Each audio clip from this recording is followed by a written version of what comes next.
Accrochez-vous à vos sièges parce qu'on va un peu bousculer la doctrine. On va un peu changer les choses. On va parler d'argent sale.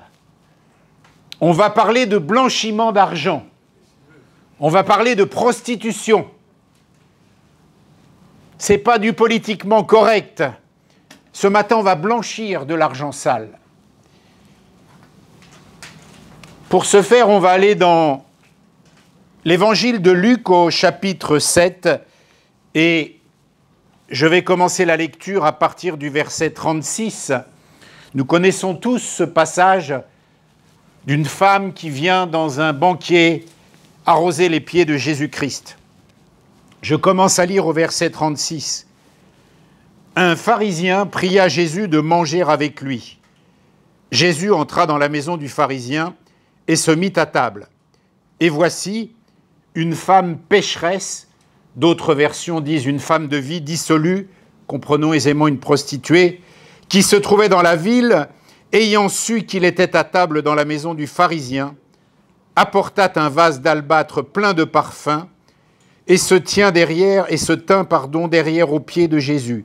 Elle pleurait et bientôt elle les mouilla de ses larmes puis les essuya avec ses cheveux, les baisa et les oignit de parfum. Le pharisien qui l'avait invité, voyant cela, dit en lui-même, si cet homme était prophète, il connaîtrait qui est de quelle espèce est la femme qui le touche.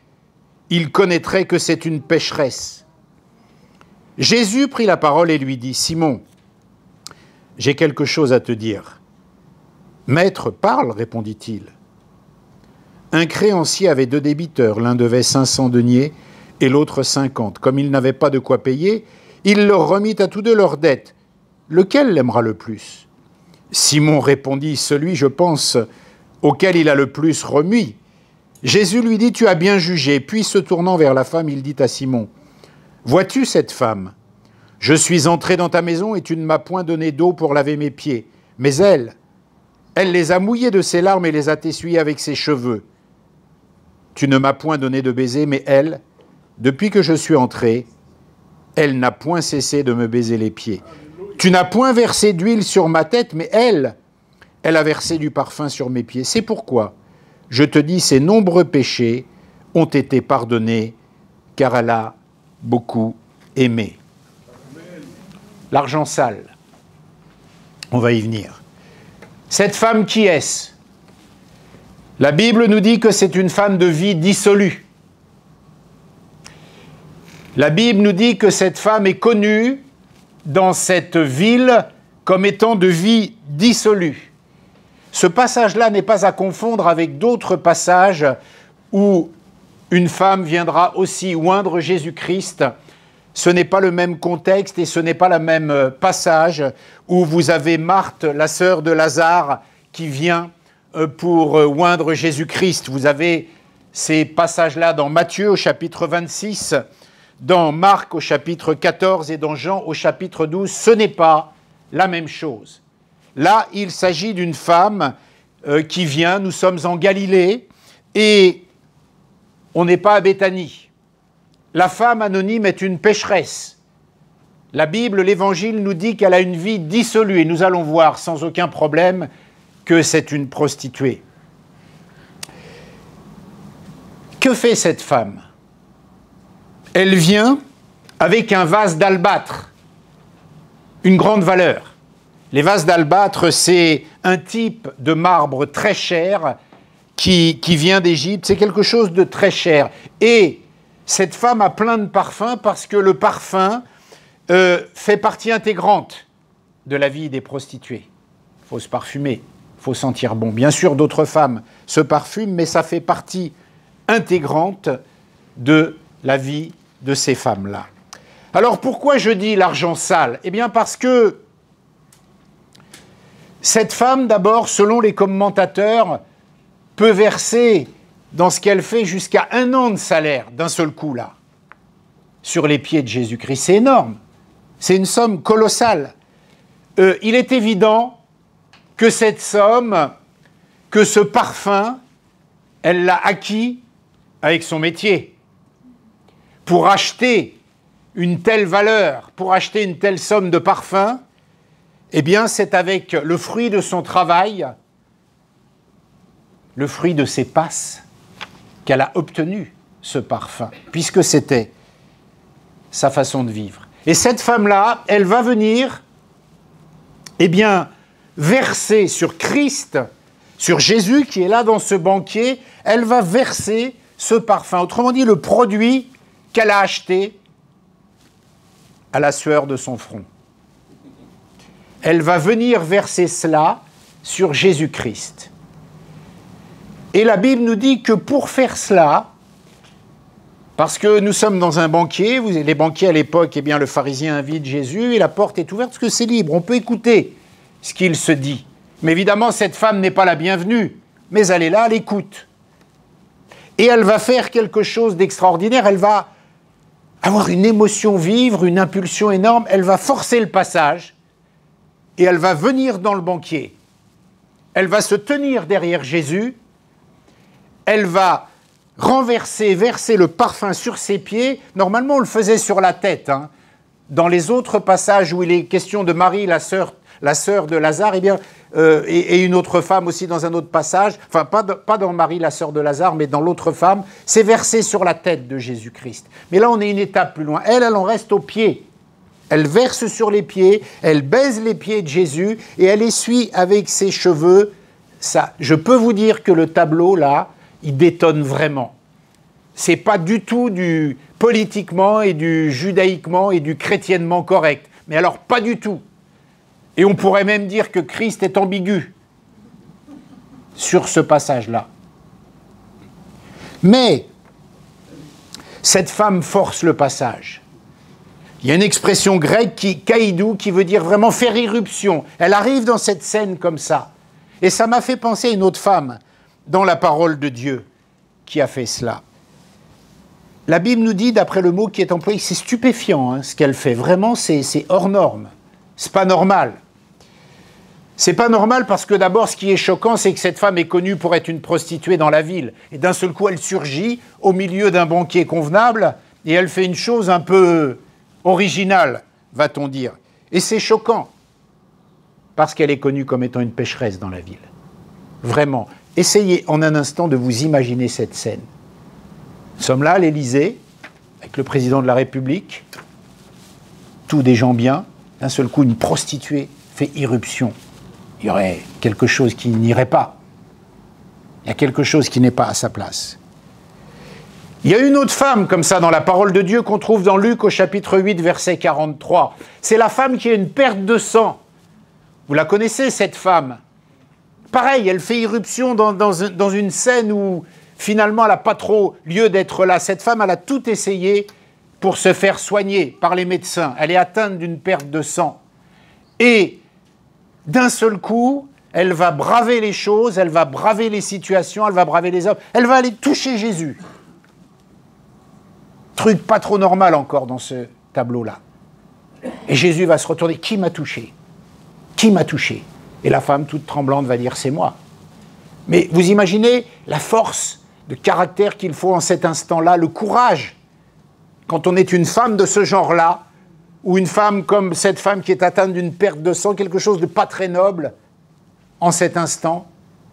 Et je crois qu'une leçon que nous pouvons tirer ce matin, c'est qu'à un moment donné, il faut savoir aussi faire éruption dans des tableaux de la vie qui ne sont pas conformes, parce que nous avons un besoin, parce que nous avons un message, parce que nous avons une raison d'être là, une raison de faire cela. Et il faut braver, je dirais, il faut violer les événements, il faut forcer, parce que ces femmes-là font du forcing sur cet instant-là.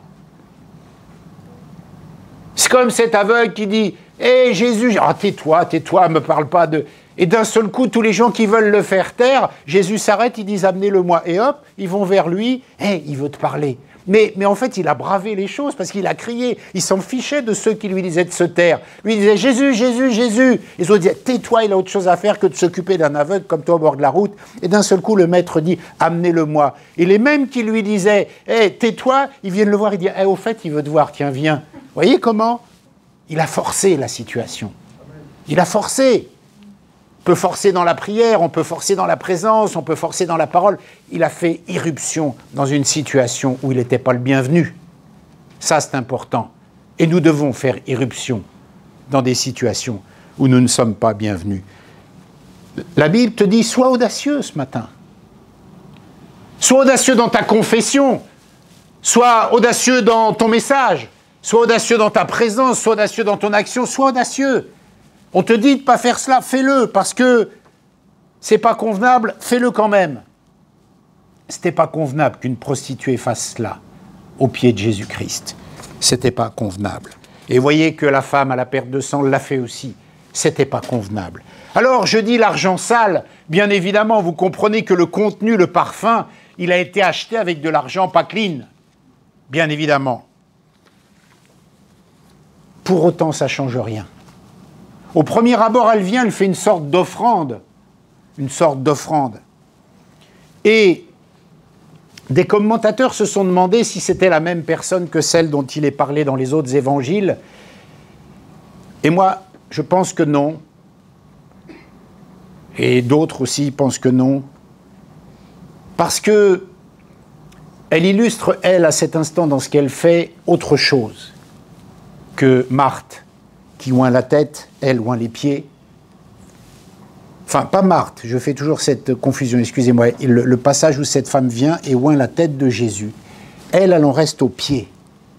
Et je crois qu'il y a quelque chose de particulier. En fait, elle illustre un aspect de la croix où la Bible nous dit qu'il a pris nos péchés. Et elle est juste dans cette phase-là. Elle verse quelque part son péché sur Jésus. Quelque part, elle verse cela. Elle n'est pas comme l'autre femme en train de oindre sa tête et de reconnaître quelque chose de plus. Elle en est à l'étape simplement des vases communicants. Elle verse sur Jésus son péché, c'est tout. Ça ne va pas plus loin. Donc elle en reste aux pieds. Elle a de la pudeur aussi dans ce qu'elle fait. Elle a une forme de pudeur. Elle vient verser sur Jésus le contenu de sa vie dissolue, ce qu'elle a acheté avec de l'argent sale. Elle le verse, mais elle reste aux pieds. Elle ne verse pas le parfum sur la tête de Jésus-Christ. À l'époque, quand on oignait la tête, c'était avec de l'huile d'olive, hein, c'était pas avec du parfum très cher. Hein. Là, elle met tout ce qu'elle a. 1 an de salaire, peut-être, tout ce qu'elle a.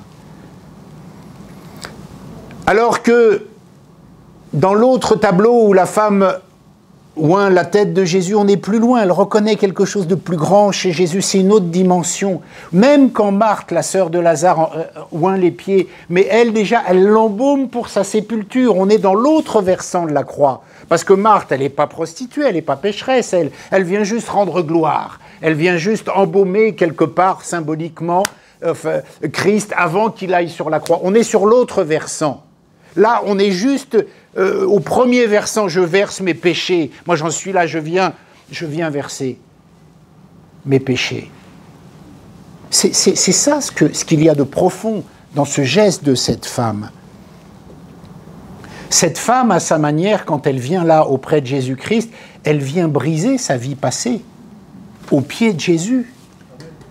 C'est ça, c'est ce qu'elle fait, cette femme, en cet instant. Elle vient briser toute sa vie passée. Là, elle verse 1 an de salaire qu'elle a mal acquis quelque part. Et peut-être, si on va plus profondément dans la vie de cette femme, quand elle se prostituait, elle a dû souffrir. Elle a dû se dire « Ah, il faut que j'aille au chagrin, que je gagne de l'argent. » Mais quelque part, chaque...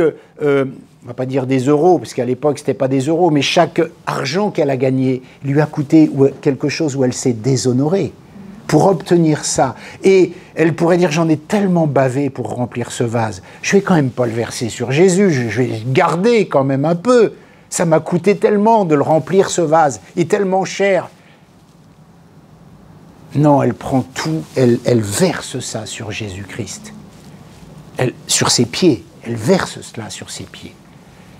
Et elle embrasse ses pieds, vous imaginez le délire, elle embrasse les pieds, les cheveux, elle essuie. C'est pas convenable, ce passage-là. C'est pas convenable. Elle le fait. Et Jésus dit rien. Hein. On va le voir. Imagine que je te dise ce matin, Dieu veut que tu verses un an de salaire aux offrandes, là, tiens. Pasteur,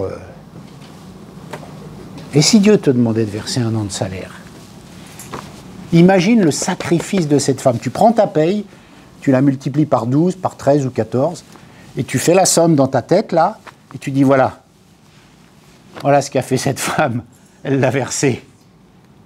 C'est les calculs qui ont été faits à peu près pour les vases d'Albâtre, de Marthe, de Marie, tout ça, mais à peu près un an de salaire, quoi. Réfléchis, la hauteur de ce sacrifice qui lui a tellement coûté. Tu dis, moi, pendant un an, je suis allé au boulot tous les jours et tout, et là, je dois tout donner d'un coup. Ben, c'est ce qu'elle a fait. C'est ce qu'elle a fait. Je ne dis pas qu'il faut que tu le fasses, hein. Ce n'est pas un appel d'argent. Je ne suis pas responsable de l'interprétation de chacun, mais en tous les cas, ce que je veux dire, j'en suis responsable. Et je cite un exemple. La question, as-tu de l'argent sale ce matin, toi? Avons-nous de l'argent sale encore? Avons-nous encore un peu d'argent sale au fond du vase? Parce qu'on n'a pas tout versé. Il en reste un peu au cas où il y ait la guerre. C'est d'actualité. Vous savez, comme dans le temps, j'en garde un peu pour les mauvais jours. Mais c'est de l'argent sale, tu ne peux rien garder. Tu le verses. Parce que si tel est le cas, il va falloir verser cette dose de parfum là, qui reste dans le fond du vase, là, qu'on ne veut pas totalement verser.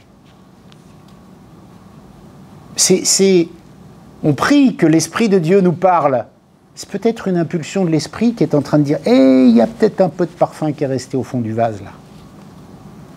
Il va falloir que je pense à le verser aussi. » Parce que cette femme, elle a tout versé. Elle a tout versé aux pieds de Jésus. La femme, la prostituée, premier élément du triptyque, du tableau, puisqu'il y a 3 personnages dans cette scène principaux. Chacun d'eux va nous donner une information. Là, la pécheresse, la femme, on va dire, nous a donné son information.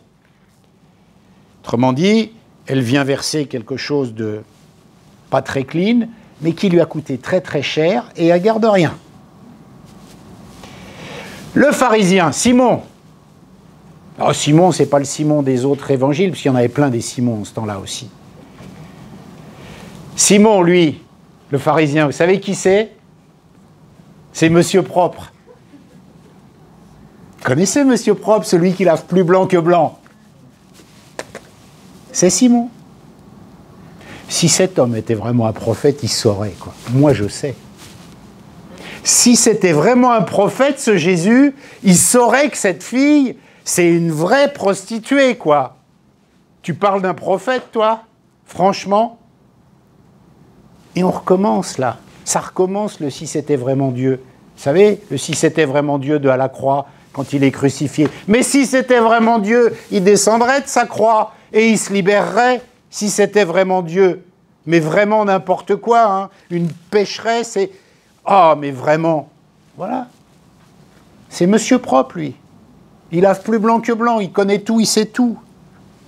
Si c'était Dieu. C'est Monsieur Propre, je vous dis. Heureusement que je ne suis pas comme ce publicain-là. Moi, je jeûne. Moi, je prie. Garde-le, lui. On va lire le passage.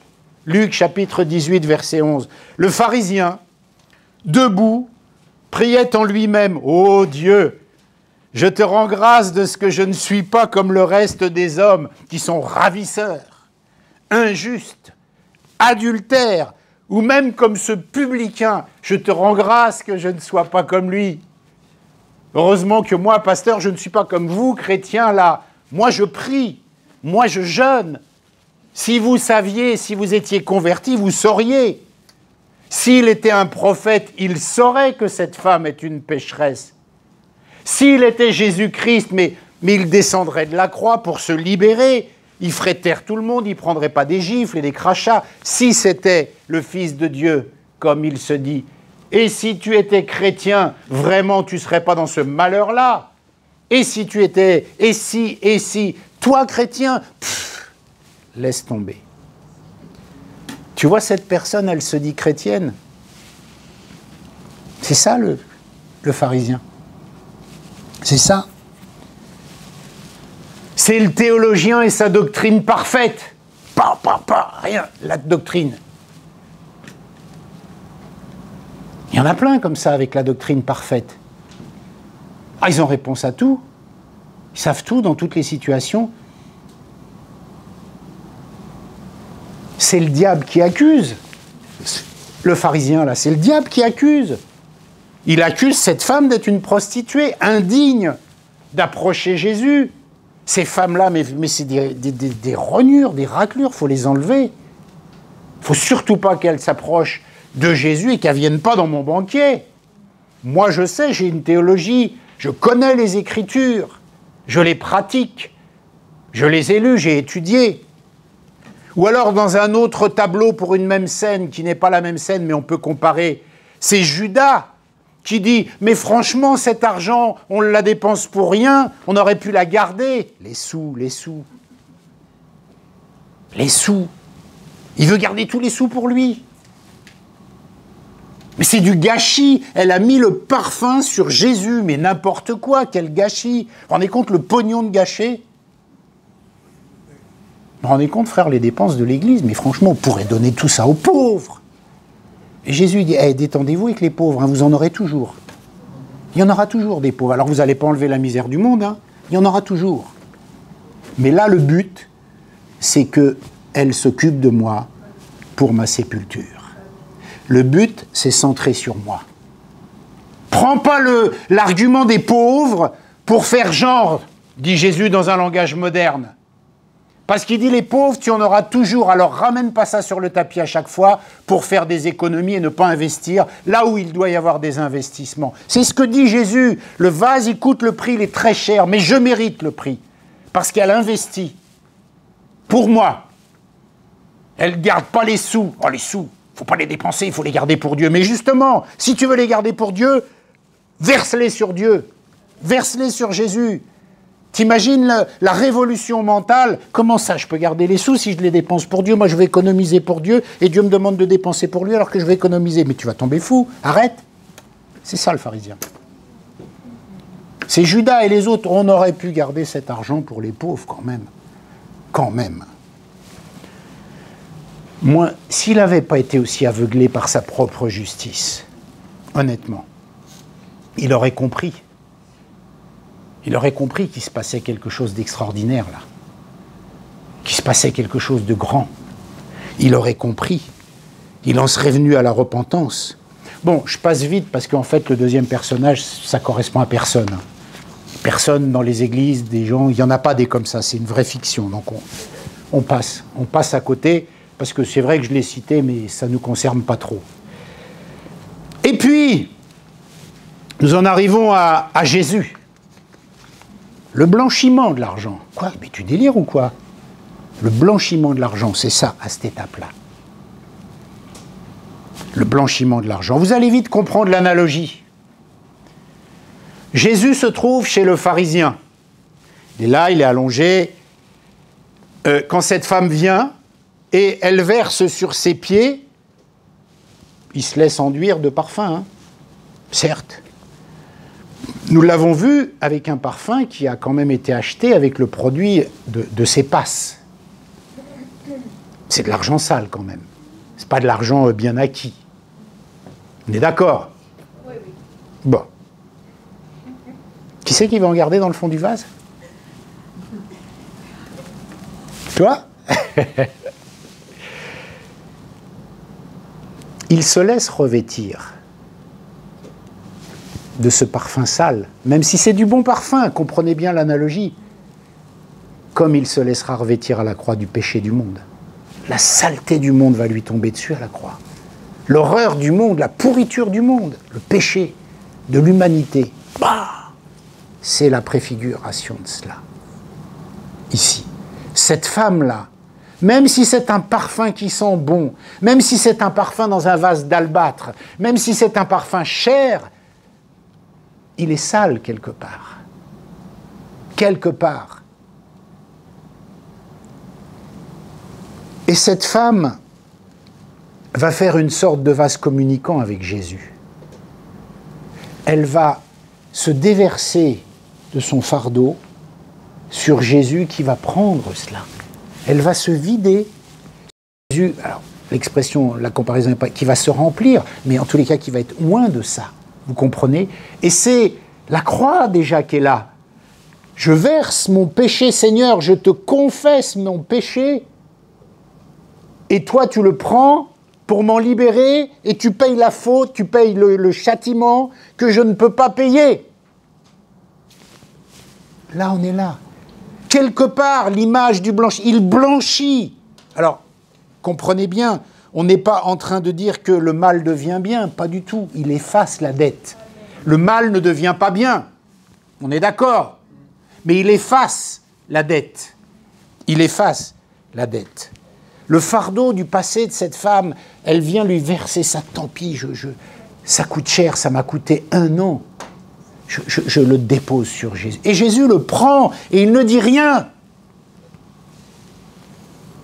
Il ne fuit ni ce lieu, ni cette femme. Parce que qu'est-ce qu'aurait fait un bon chrétien de Pentecôte comme nous, là, bien évangélique? Qu'est-ce qu'il aurait fait? Jésus, il pourrait dire à cette femme, « Attends, moi je ne veux pas manger de viande sacrifiée aux idoles, hein. Tu ne vas pas m'enduire avec ton parfum pourri, là. C'est le fruit de tes passes. Je ne veux pas de ça sur moi. Moi, je ne mange pas de viande sacrifiée aux idoles. » Bah, faut pas rigoler. Arrière de moi, avec ton vase corrompu, là, ton parfum. Arrière de moi aurait pu dire Jésus, quand même, je suis le Fils de Dieu, me laisser enduire d'un parfum qui a de telles origines, c'est pas possible. Arrière de moi, vous savez, c'est comme les chrétiens parfaits, non, moi je vais pas chez lui, il est trop bizarre, lui. Moi je suis saint. J'ai une bonne doctrine. Mais il y en a plein des gens comme ça. Et on l'a tous fait certainement. Hein. Allez, j'exagère. Je sais que je vais me faire fusiller. Je ne vais pas en boîte de nuit parce que peut-être qu'un jour, il faudra que tu dises quelque chose à quelqu'un. Je ne te dis pas d'aller en boîte de nuit. On est bien d'accord. Mais peut-être qu'un jour, poussé par l'esprit, ponctuellement, il faudra que tu y mettes les pieds pour dire quelque chose à quelqu'un et repartir. Arrière de moi, je ne vais pas dans ces lieux-là. Éric n'est pas en train d'inventer une doctrine où les chrétiens doivent aller en discothèque. J'arrête ça tout de suite, on est d'accord. Mais quelquefois, par cette image-là, je veux provoquer une réflexion. C'est que Jésus, il a été enduit d'un parfum qui a de sales origines. Et il n'a rien dit. Il n'a pas dit arrière de moi, va-t'en. Et nous, quelquefois, nous n'avons pas une bonne réaction comme Christ a eu là. Par rapport à des lieux, par rapport à des gens, par rapport à des réflexions, par rapport à des attitudes, par rapport à plein de choses. Non, je n'irai pas le voir, lui, il craint trop. Là, Jésus montre quelque chose qui va dans un autre sens. Que dirions-nous dans un milieu de bien-pensance chrétienne où je vous laisse réfléchir et je ne vous donne pas la réponse. Hein. Imagine qu'on nous ayons un projet de construction d'église. Amen. Ah oui, amen, mais tu vas peut-être pas dire amen à la suite. Et qu'un mafieux, repenti ou pas, la prostituée, voilà, vienne avec l'argent de la drogue, les cartels de la drogue, ils te déposent cet argent, qui a des origines, il y a des morts derrière, il y a du trafic. Tiens, construis ton église. Tu dis toujours amen? Amen. Je vous ai dit que je ne donnais pas la réponse, chacun interprète. Ou le gars, il dit, j'ai fait un braquage à la Société Générale. Tiens, l'argent du braquage, construis ton église. Libre à toi, mon frère. C'est un peu le même genre on est dans le même genre de schéma, hein. On est dans le même genre de réflexion, là. Je te laisse répondre, hein. J'ai remarqué qu'il y a des chrétiens qui cambriolent les banques. Mais j'arrête là. On va conclure.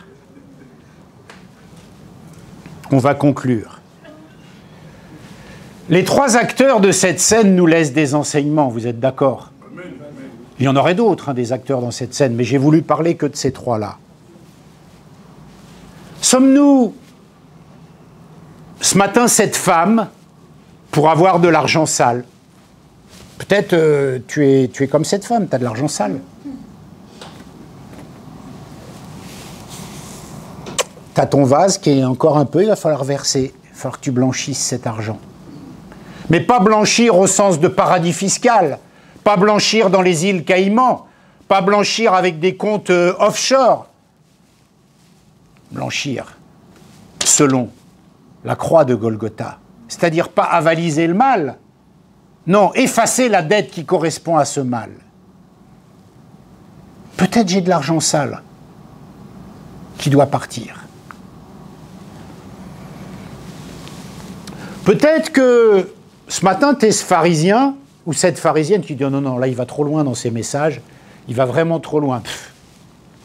Moi je sais que, d'accord, peut-être tu es ce pharisien, peut-être tu n'acceptes pas, peut-être tu te penses totalement loin de tout ça, c'est pour les autres, parce que c'est ce que fait le pharisien.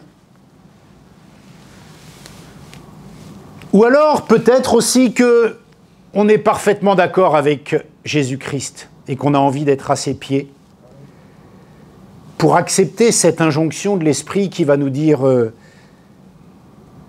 c'est un petit reste dans ton vase, verse-le.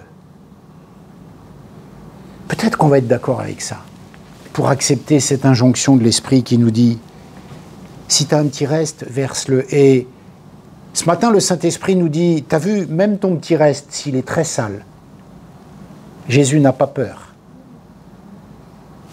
de le prendre. Jésus n'a pas peur que tu verses ton vase là, avec le très sale. Il n'a pas peur.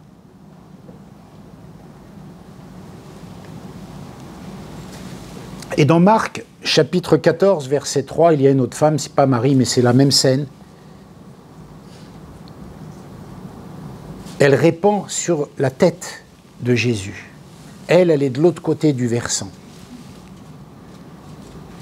Et je crois qu'il nous faut arriver à la tête de Christ. Mais ce que ne dit pas ce passage que nous avons lu ce matin, et ce que dit par exemple un passage où la sœur de Lazare fait une situation analogue, elle, puisqu'elle est plus loin dans la démarche, la Bible nous dit qu'elle brise le vase. Moi, j'en ai peut-être gardé un peu, mais tant que le vase n'est pas brisé, je pourrais toujours en garder un peu. Une fois que le vase est brisé, je ne peux plus. Mais la sœur de Lazare, le ressuscité, elle brise le vase parce qu'elle n'a plus rien à garder. Elle a totalement dit oui à Jésus-Christ. Elle n'a plus rien à garder. Donc elle le brise, et c'est pour oindre Jésus pour sa sépulture. Elle est de l'autre côté du versant de la croix. Là, on était avant. Je donne mon péché. Elle, ça y est, elle est plus loin que ça. C'est pas une prostituée, hein, elle. Elle sait qui est Jésus-Christ. Elle l'a vu avec son frère. Elle sait qui est. Donc elle, le parfum très cher aussi de nard, là, elle pète le vase. Il n'y aura plus rien à garder. Le vase est cassé. C'est fini. Et ce matin, peut-être que le pas que nous devons faire, c'est du petit reste que nous voulions laisser. Je m'en garde un peu, quoi, pour on ne sait pas. Du petit reste que nous voulions garder, eh bien, là, ça sera même plus possible parce que je casse le vase. Je le casse, je ne pourrai plus rien mettre dedans, il est cassé. Et voilà cette injonction du Saint-Esprit. Si tu en as gardé un peu, sous le pied, comme dit l'expression, casse le vase. On a commencé par verser, mais on n'a pas cassé. La conclusion, c'est casse le vase. Casse. Comme ça, tu ne pourras plus en garder. Il te faudra un récipient propre si tu veux remettre d'autres choses. Et j'espère que dans un récipient propre, tu ne mettras pas du vieux vin. C'est ça le symbole, la symbolique qu'il y a dans cette action. Bien sûr, mon analogie va loin. Bien sûr, mais elle est poussée par l'Esprit pour que nous puissions comprendre ce qu'il se passe là. Et je voudrais que nous ayons un moment de prière maintenant. J'ai un ami qui a fait un chant et un CD il y a longtemps, dont Isabelle a gardé un extrait de sa chanson ce matin. Sa chanson s'appelle « Je voudrais t'aimer comme cette femme ».